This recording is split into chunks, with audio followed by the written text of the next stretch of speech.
तो कहानी की शुरुआत होती है जायोंग नाम की एक लड़की को दिखाते हुए जो अचानक नींद से जागती है क्योंकि एक छोटा सा बबल उसके माथे पर आकर फूटा है।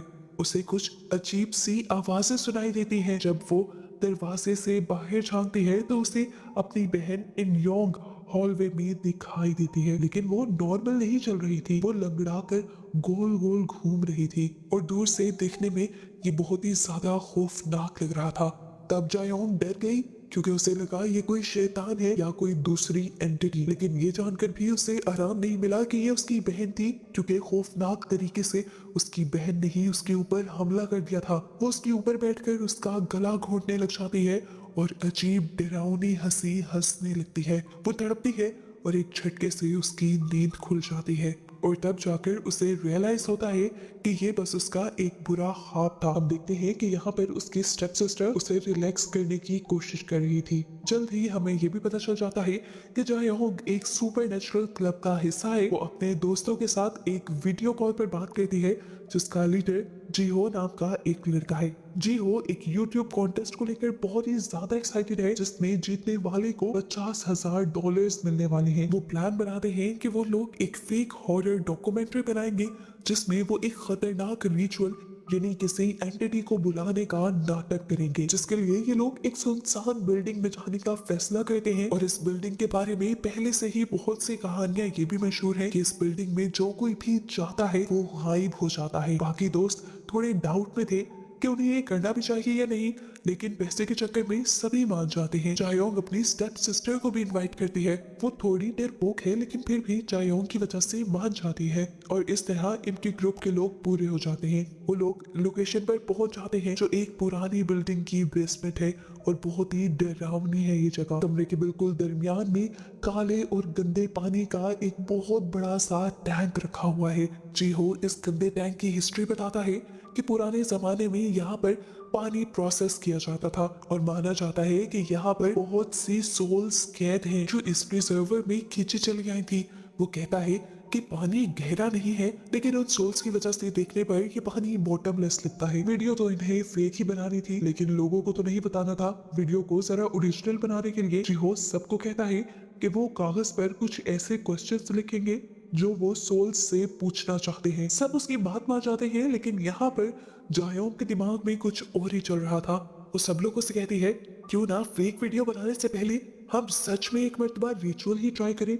देखो सच सच ही होता है। अगर सच में हमारे कैमरास में कुछ कैप्चर हो गया तो कॉन्टेस्ट हर हाल में हम ही जीत जाएंगे। अगर रिचुअल नाकाम हो गया तो भी कोई मसला नहीं है। हम पहले वाली आइडिया पर काम करते हुए सारी फेक वीडियो बना लेंगे। जी हो मान जाता है। जायोंग रिचुअल की तैयारी शुरू करती है। अब इन्हें एक वो इंसान भी चाहिए था जो वेसल बनता, यानी जिसकी बॉडी के अंदर सोल आकर इन लोगों से कांटेक्ट कर पाती। जायोंग की सिस्टर ही वॉलंटियर करती है और वेसल बनने का फैसला करती है। अपनी बहन को वॉलंटियर करता हुआ देखकर जायोंग को उसके ऊपर बहुत प्यार आया था और वो यहाँ पर उसे एक चेन गिफ्ट करती है पाँव में पहनने के लिए।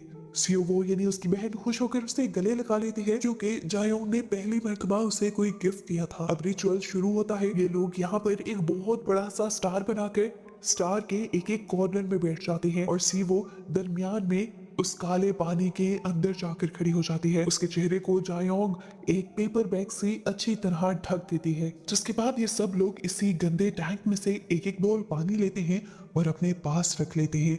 इस रिचुअल के रूल्स बहुत ही ज्यादा सख्त हैं। इस रिचुअल को खत्म करने के लिए जिस सोल को इन्होंने रिचुअल के अंदर बुलाया होगा उससे इन्हें बुलवाना होगा प्लीज लीव। और उसके बाद ही सीवो के चेहरे से वो बैग हटाना होगा जो इस टाइम उसके चेहरे पर था और इस दौरान कोई भी रिचुअल वाले स्टार से बाहर नहीं निकल सकता। पहले पहले तो ऐसा कुछ भी नहीं होता, सब बोर होने लग जाते हैं और इन्हें ये भी लगने लगता है कि रिचुअल फेल हो गया है।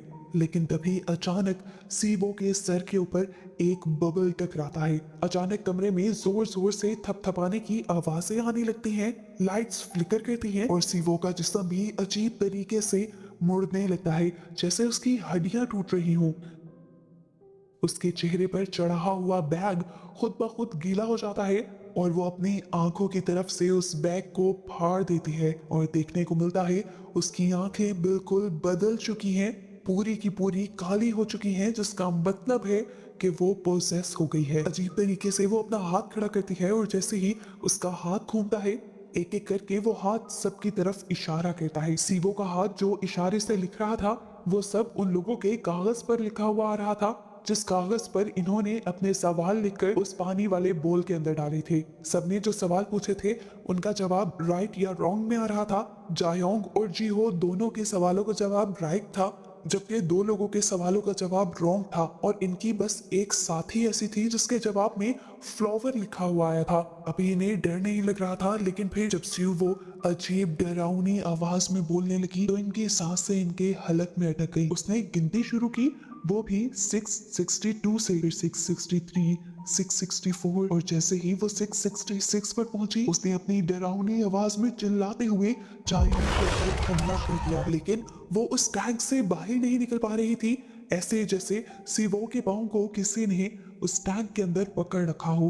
तभी एकदम से यहाँ पर लाइट चली जाती है और अंधेरा छा जाता है। जब जी हो अपने कैमरा का नाइट विजन ऑन करता है तो वो देखता है कि सीवो पानी में लंगड़ा कर चल रही है, बिल्कुल वैसे ही जैसे जायोंग के ख्वाब में उसकी बहन चल रही थी। ये सब लोग उसकी ये हालत देखकर डर जाते हैं और सीवो को बचाने के लिए भागते हैं और उसे उस पानी वाले टैंक से खींचकर बाहर निकाल देते हैं। वो इस टाइम बेहोश हो जाती है और हम देखते हैं कि उसके पाँव पर एक बहुत ही अजीब सा निशान बन गया था, जैसे कोई टैटू। इसे देखकर सब पैनिक करने लगे थे। ये तो वो समझ गए थे कि उनके साथ ये रिचुअल सच में हो चुका है। जीहो तो डरने के बजाय एक्साइटेड हो चुका था। वो फौरन ये वीडियोस अपलोड करना चाहता था, क्योंकि इससे पहले इस तरह का कुछ कैप्चर हुआ ही नहीं था। लेकिन यहाँ उसके बाकी सब दोस्त उसे डांटने लगते हैं और कहते हैं अभी तुम्हारी बेचारी दोस्त खतरे में है और तुम्हें वीडियो अपलोड करने की सोच रही है, जल्दी से पहले पुलिस को मदद के लिए बुलाओ।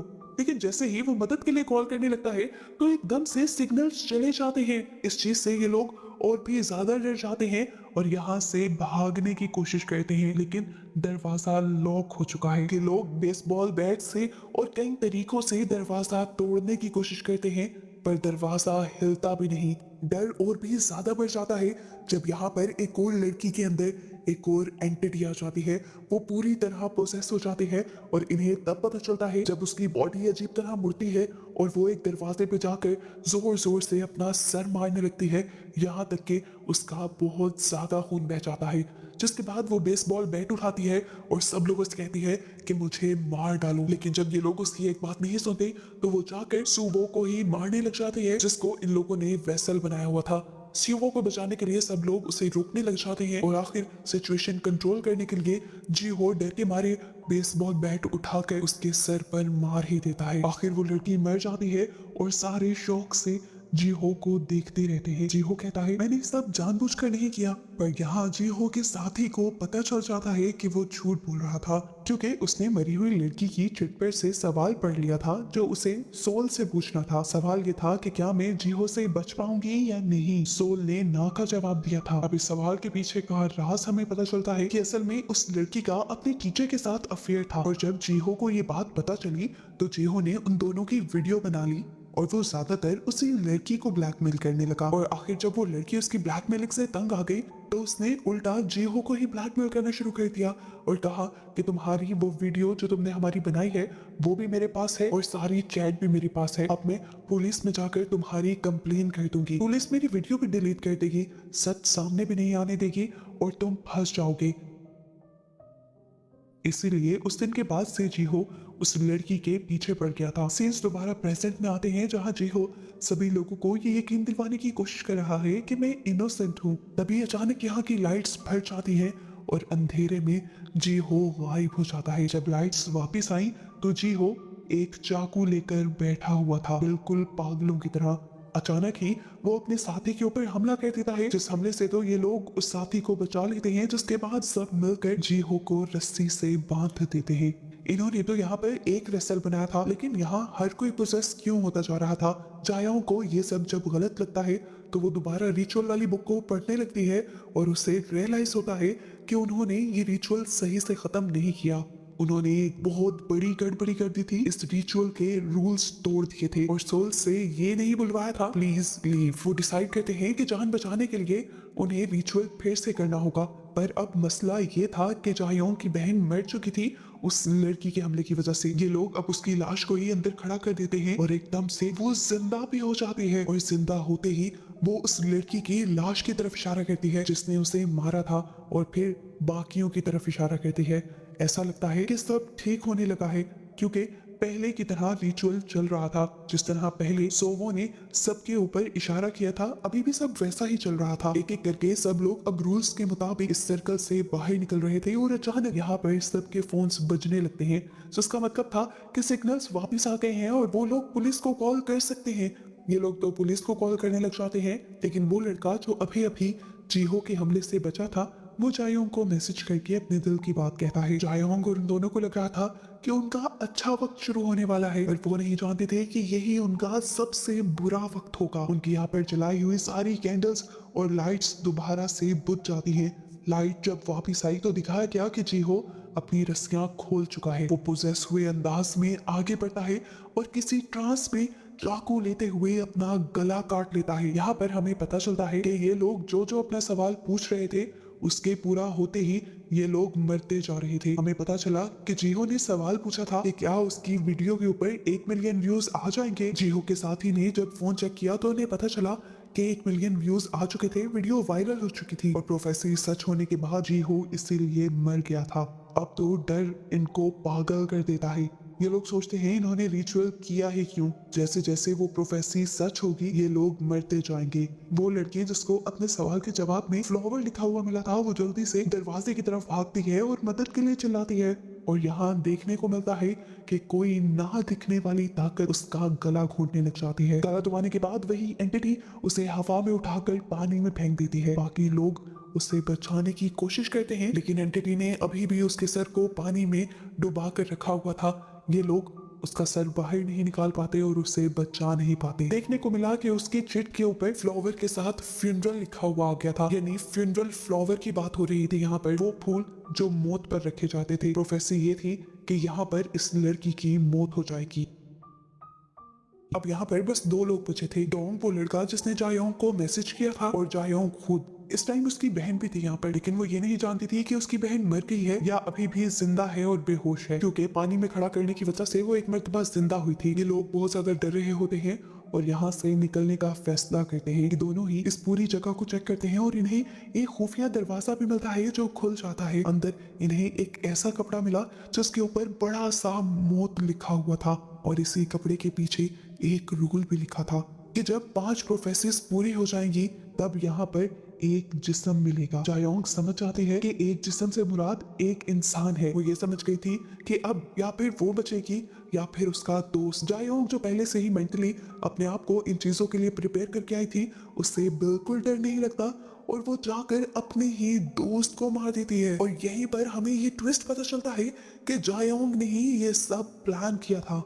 यहाँ पर पता चलता है कि असल में जायोंग की छोटी बहन इनयोंग की मौत हो गई थी, जिसे हमने मूवी के स्टार्ट में उसके ख्वाब में भी देखा था। जायोंग अपनी बहन से बहुत ज्यादा प्यार करती थी। उसकी मौत के बाद वो बिल्कुल टूट गई और उसके डैड ने भी उसका ख्याल नहीं किया। वो भी दूसरी शादी कराई और यहाँ पर उसे अपनी एक स्टेप सिस्टर मिली, लेकिन उसने अपने स्टेप सिस्टर से कभी प्यार नहीं किया था। वो सिर्फ अपनी पहले वाली बहन को ही वापस लाना चाहती थी और तब उसे पता चला इस रिचुअल के बारे में। पता चला कि वो अपनी बहन को जिंदा कर सकती थी, उसकी सोल को इस दुनिया में ला सकती थी वापस, लेकिन इसके बदले उसे 5 कुर्बानियां चाहिए थी, वो भी इंसानों की। 5 लोगों को मारने के बाद ही उसे उसकी बहन मिलती। डोंग ने यानी जायोंग के दोस्त ने भी वही रूल जाकर वहां पर पढ़ लिया था। 4 दोस्तों को तो वो यहाँ पर अपने मार चुकी थी इस प्लान के तहत। अब उसे आखिरी सेक्रीफाइस देना था जिसके लिए वो अपनी स्टेप सिस्टर स्यूवो का ही सोचती है। जैसे ही वो ये आखिरी सेक्रीफाइस पूरा करती है, यहाँ पर उसे एक बबल उड़ता हुआ दिखाई देता है जिसके अंदर वो अपनी छोटी बहन को देख लेती है। उसे देखकर वो रोने लगी थी। वो अपनी बहन से माफिया मांगती है और कहती है मैं तुम्हारा हमेशा ख्याल रखूंगी, प्लीज मुझसे दूर मत जाना। जायोंग खुश थी कि उसका रिचुअल पूरा होने वाला है, लेकिन तभी यहाँ पर एक बहुत बड़ा ट्विस्ट आ जाता है। उसकी बहन की सोल अचानक भयानक बन जाती है और पता चलता है कि ये भी उसकी बहन की सोल नहीं थी बल्कि एक डीमन यानी शैतान था। जो जायोंग को धोखा दे रहा था और उसी से ये सब करवा रहा था। तो अब जायोंग से कहता है तुम्हारे दोस्त सवाल पूछ रहे हैं कि तुमने उन्हें क्यों मारा। जायोंग कंफ्यूज होकर उसे देखने लग जाता है और शैतान जोर जोर से हंसने लग जाता है और कहता है मुझे हेल से निकालने के लिए शुक्रिया। वो सारा रिचुअल बस मुझे हेल से निकालने के लिए था। मैं आज तक किसी इंतजार में था कि कोई मेरी जाल में फंसे और उस रिचुअल को पूरा करे। ये कहते ही वो जायोंग का गला पकड़ लेता है और जायोंग को एहसास हो जाता है कि उसके साथ बहुत बड़ा धोखा हुआ है और उसने भी अपने लोगों के साथ बहुत ज्यादा बुरा कर दिया है। आखिर वो शैतान जायोंग का गला घोटकर उसे मार देता है और उसकी सोल को निकाल कर उसे पानी में कैद कर देता है, जिस पानी से उसने रिचुअल को स्टार्ट किया था। इस टाइम पर हमें उसका रिचुअल से पूछा गया सवाल दिखाया जाता है, जिसमें उसने पूछा था कि क्या मैं दोबारा अपनी बहन को देख पाऊंगी, और जवाब था हाँ। उसने बबल के अंदर थोड़ी सी अपनी बहन की झलक देखी भी और उसकी प्रोफेसी पूरी होते ही वो भी मर गई। मूवी के पोस्ट क्रेडिट सीन में हमें इन सब लोगों की रिचुअल से पहले की वीडियो दिखाई जाती है। सभी लोग बहुत ज्यादा खुश थे, सभी लोग अपने अपने ख्वाब बता रहे थे। जैसे जी वो स्टार बनना चाहता था, जोयांग जिंदगी में बहुत ज्यादा खुश रहना चाहती थी और सुवो ने अपनी ही बहन के लिए विश की थी कि मैं अपनी बहन को हमेशा खुश रखना चाहती हूँ। सभी लोग खुश थे और एक्साइटेड थे, लेकिन इस एक गलत कदम ने सबकी जान ले ली, उन सबको मार दिया और ऐसे ही इस बुरे एंड के साथ ही मूवी यहाँ खत्म हो जाती है।